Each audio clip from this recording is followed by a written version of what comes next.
afternoon. It's a cloudy day in Philly. This is Dr. Safiyya, and I had something that I wanted to share with you guys because there is a new blood-based screening test for colon cancer that's out. It's called Shield, and apparently Medicare is paying for it, even though it won't, like, your doctor's still going to be upset because it's not going to help them in their quality measures where Medicare judges your doctor about whether or not you've had certain tests done.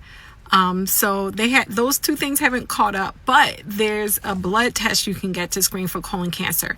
The catch is that it's not as sensitive as some of the other tests. So like what's considered the gold standard is colonoscopy. That's where you do like the complete clean out. It's clean as a whistle in there if you do the prep right. And then they go in your rectum with a camera and look at your entire colon to catch colon cancers, but also polyps that can be removed before it actually develops into cancer. So that is one of the reasons why it's considered the best test, because it can detect cancer, but it can also treat precancerous lesions. The other test that I kind of consider the next best test is the Cologuard, where it's a stool-based test. You would have to collect a stool sample, and it kind of is two tests in one, because they analyze the stool for presence of DNA fragments that are associated with cancers and advanced polyps. And they also do like the traditional fecal blood test. So that's like another way of screening, but the Cologuard includes that in it.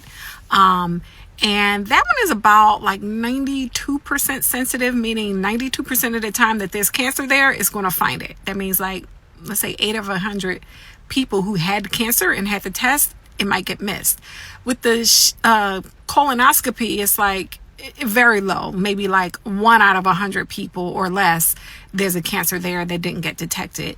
With the Shield test, apparently it's only like 83% sensitive. That's really not that sensitive. That means that maybe like 17 times out of 100 there was cancer there and the test didn't pick it up.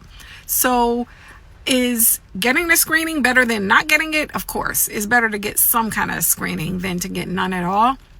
But I would still say the colonoscopy is still the gold standard. The Cologuard test is pretty close second.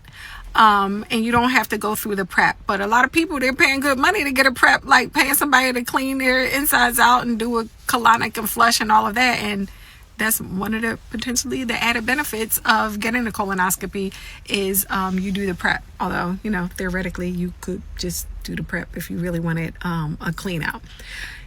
Be careful doing it.